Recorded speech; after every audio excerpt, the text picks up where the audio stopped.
Hello friends, let's talk about how to achieve clean line art. These tips are going to be widely applicable regardless of the program you are using to draw, but as always, I'm going to be working in Clip Studio Paint, and I'm actually now a Clip Studio Paint affiliate. I'm super excited about it, but if you've ever wanted to try it out, start your free trial and check out all the awesome features Clip Studio has to offer, or if you're going to be upgrading to version 2 later this month, please consider using my link. I'll put it in the description box. It would help me and the channel out greatly, so thank you so much. And yeah, without further ado, let's get into a question I get asked pretty frequently, which is how to achieve thinner, smoother, and cleaner line art.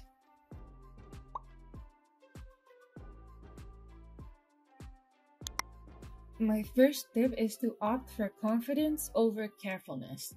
So you might think that drawing slowly, carefully, painstakingly will yield this perfect line. But slow and steady does not always win the race, because the slower you draw, the more you open yourself up to two factors that could greatly jeopardize your line quality. And those are shaky hands and pen jitters. Everybody's hands shake to some degree, some more than others. It really just has to do with underlying factors such as metabolism, or environmental factors such as the amount of caffeine you have in your system. Fellow coffee drinkers, I'm looking at you.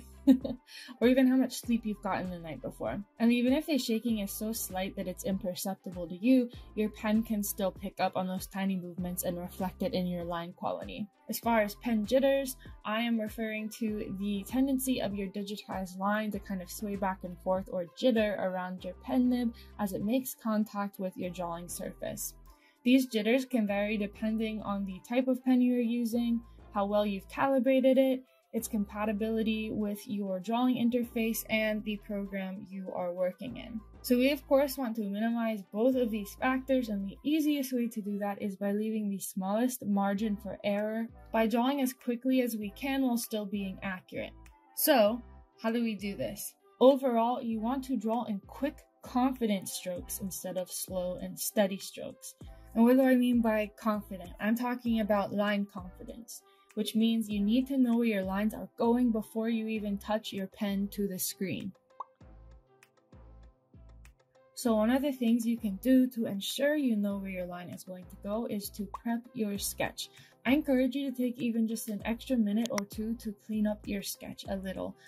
For me, in a perfect world, I would be able to do 2 or 3 passes of sketching, refining it more each time, but that's not always the case. I don't always have time to do that. So the next best thing to do if you do not have time to do several passes of sketching is to clean it up with a soft eraser such as an airbrush and kind of lightly feather down the edges. I would recommend doing this rather than using a hard eraser so you don't lop off parts of the line you may want to refer to, or create any jagged lines that may throw off your flow when you are lining. The main objective here is to do all the mental gymnastics and pinpoint where you want your lines to fall, so that when you are in the lining stage, you can just focus on making that line as smooth as possible. My last tip in regards to sketching is to make your sketch layer as opaque as possible, to where you can still see it without having to squint. You don't want to strain your eyes.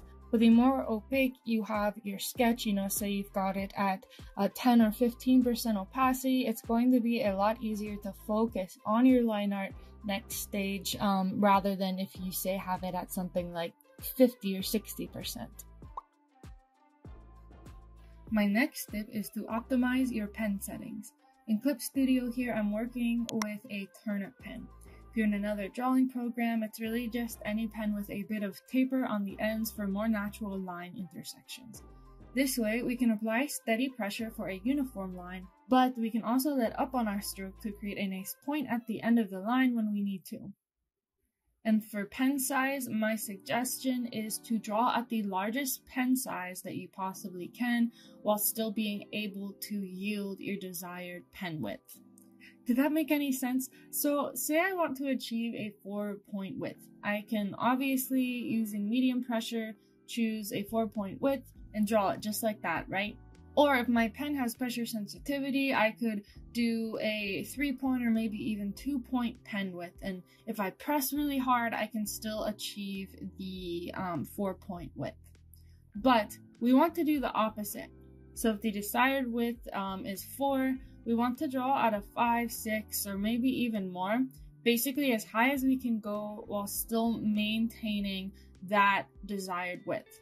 And the reason you're doing that instead of just drawing at the 4-point width is so that we can draw a lot quicker and a lot lighter rather than having to stress and strain our hand by pressing it really hard into the tablet screen or interface. In the interim, this will prevent your hands from getting cramped up, but also in the future, it will prevent you from having to put more long-term stress on your hands. Now, in regards to pen stabilization, hiking up the slider on this setting is a well-known fast track to smoothing out your line art. However, I do find that drawing with high stabilization can be rather limiting, as it yields these kind of stiff, inorganic lines, at least for me personally when I'm drawing. And as such, I tend to draw with a lower stabilization setting, mostly using this feature to correct the tiny deviations for factors such as pen jitters, which we talked about before, rather than like correcting my entire line that I'm drawing. So if you are finding that your line art sometimes looks or feels stiff, try actually lowering your pen stabilization little by little and focus rather on building the organic line confidence, because that is a much more permanent solution to shaky lines. Alright, so let's talk about movement and ergonomics. So like we talked about in the first tip, we're going for quick, confident strokes, and we're going to do this using broad, sweeping movements. I want to encourage you to draw with your entire arm, pivoting with your shoulder, elbow, and wrist rather than slowly from your wrist or your fingers. This will give you more reach, more line control, and an overall broader range of movement. Not to mention, it is much more ergonomic and will help alleviate some of the stress you are putting on your wrists. I'm recently finding out just how important this is. I really overdid it the past month or two with drawing, making videos, and some of the music I've been working on, and it's gotten to the point where I cannot play the guitar or even ukulele. And so I'm trying to find things like this that really help kind of limit that stress that you are putting on your wrist. And I have found that it is 10 times easier to draw this way. So again, we're drawing with these broad sweeping strokes. And when you're executing this movement, you want to apply steady, continuous pressure and follow through with your stroke, even if it means overshooting that line and just erase the offshoot. Because if you hesitate midway through a line, it will be reflected in the line quality and can cause unwanted deviations or bumps. Throughout this drawing process, don't forget that you should not be afraid to mess up, because the beauty of digital art is you can simply undo it.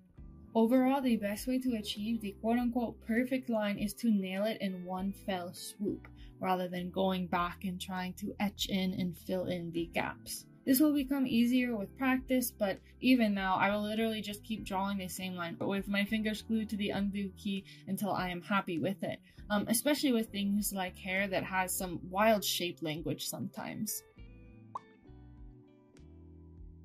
And speaking of shape language, my next tip is to establish different sections of your drawing based on the overall shape language of those different areas.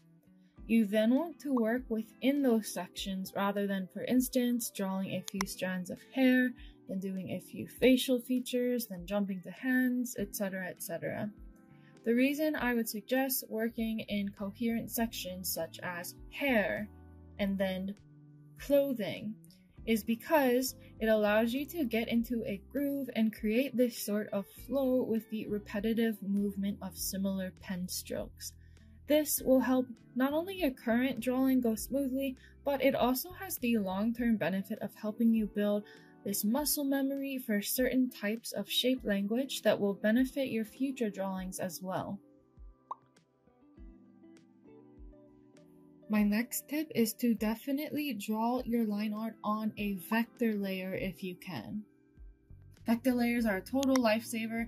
I actually, if you are interested in learning all the ins and outs of vector layers, I did do a video on that, which you can click on here above. I'll also put it in the description box. But essentially, vector layers allow you to create vector objects that can be resized and easily manipulated after you've drawn the lines, using the operation tool by clicking O on your keyboard and the correct line tool by clicking Y on your keyboard. You can do so many different things like change the brush shape, size, color. You can manipulate these things called control points, which are automatically generated when you draw the line, or you can add or delete them. And you know how we were talking about before, kind of overshooting your lines and then erasing those offshoots? Well, by using the vector eraser subtool and clicking the erase up to intersection, you can easily lop off access up to the nearest intersection of these vector lines. So it is super useful, particularly for line art, and I would highly recommend using it if you are working in a program like Clip Studio. Now, especially for objects, I encourage you to play around with figure tools. In Clip Studio, just click U once on your keyboard and it will take you to the figure tool with all of these subtools. And if you use this figure tool on a vector layer, you can easily manipulate the control points and further customize it. I recommend doing this rather than trying to draw the perfect shape, unless you know that's the style you're going for. All of this is kind of like a stylistic choice. You just have to find what works best for the look you're going for. But obviously you're going to want more organic lines with people, but for inorganic objects like a phone, I find that it looks cleaner using the figure tools. And my last tip is a kind of fun little trick you can do in post, which is to duplicate your line art layer, right? And then you want to lower the opacity to maybe about like 10% or so is typically what I have it on.